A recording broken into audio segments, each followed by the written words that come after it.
Assalamualaikum warahmatullahi wabarakatuh. Saya Nik Nur Amalia Afifah binti Nik Muhammad Ramli. Angka giliran 2019-009-223-40078.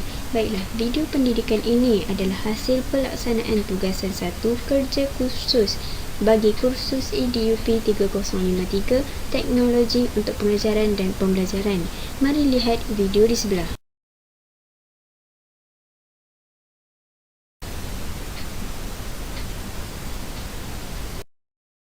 Assalamualaikum, hai.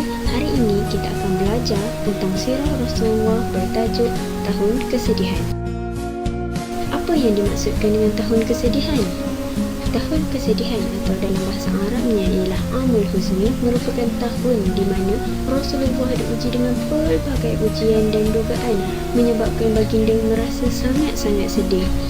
Terdapat beberapa peristiwa yang menjadi faktor kesedihan baginda. Peristiwa yang berlaku ialah, yang pertama ialah masyarakat Mekah memboikot umat Islam. Yang kedua, meninggalnya bapa saudara Rasulullah. Yang ketiga, pemergian isteri baginda yang tercinta. Yang keempat, penduduk Taif menolak dakwah baginda. Dan yang kelima, penentangan yang semakin berleluasa terhadap dakwah Rasulullah. Jom kita selami peristiwa yang telah Rasulullah hadapi. Yang pertama ialah masyarakat Mekah telah memboikot umat Islam selama 3 tahun, terutamanya Bani Hashim dan juga Bani Muttalib. Kaum Quraisy telah menyekat bekalan makanan, sumber penternakan dan pertanian sehingga menyebabkan umat Islam kehabisan sumber makanan serta hawan peternakan dan tumbuhan mereka layu dan mati. Tujuan mereka memboikot umat Islam pada ketika itu adalah disebabkan oleh kerisauan apabila ramai penduduk Mekah memeluk agama Islam. Berkat kesabaran umat Islam, Allah merosakkan piagam yang ditulis oleh kaum Quraisy dengan memerintahkan anai-anai untuk memakannya, dan hanya nama Allah sahaja yang tinggal. Peristiwa yang kedua ialah meninggalnya bapa saudara Rasulullah.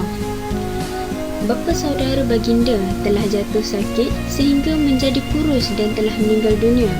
Baginda merasa sedih kerana telah kehilangan seorang bapa saudara yang menyokong dakwahnya dari mula. Baginda menerima wahyu walaupun Abu Talib tidak memeluk agama Islam. Kasih dan sayangnya baginda kepada bapa saudaranya itu sehinggakan baginda memohon ampun baginya kepada Allah. Pemergian isteri baginda. 3 bulan selepas kematian bapa saudara, baginda diduga pula dengan kehilangan isterinya yang tercinta, iaitu Siti Khadijah.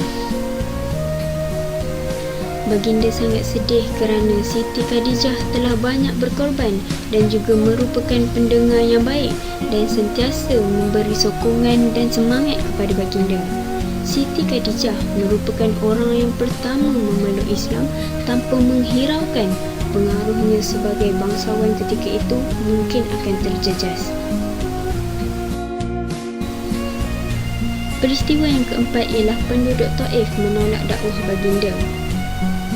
Rasulullah telah berhijrah ke Taif untuk meluaskan ajaran Islam bersama dengan anak angkatnya iaitu Zaid bin Harithah.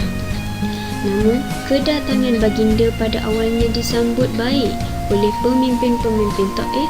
Namun setelah baginda menyampaikan dakwah dan Al-Quran, baginda telah dihalau.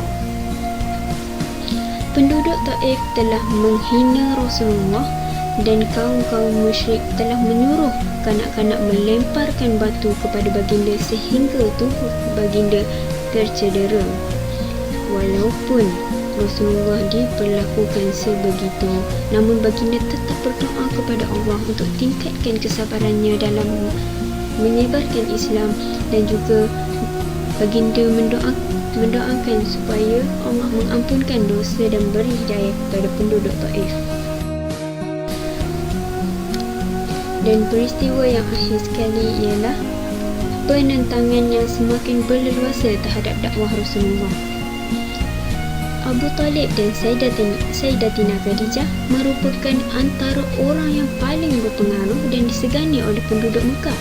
Oleh itu, orang-orang musyrik semakin berani untuk menentang dakwah baginda setelah kedua-duanya telah meninggal.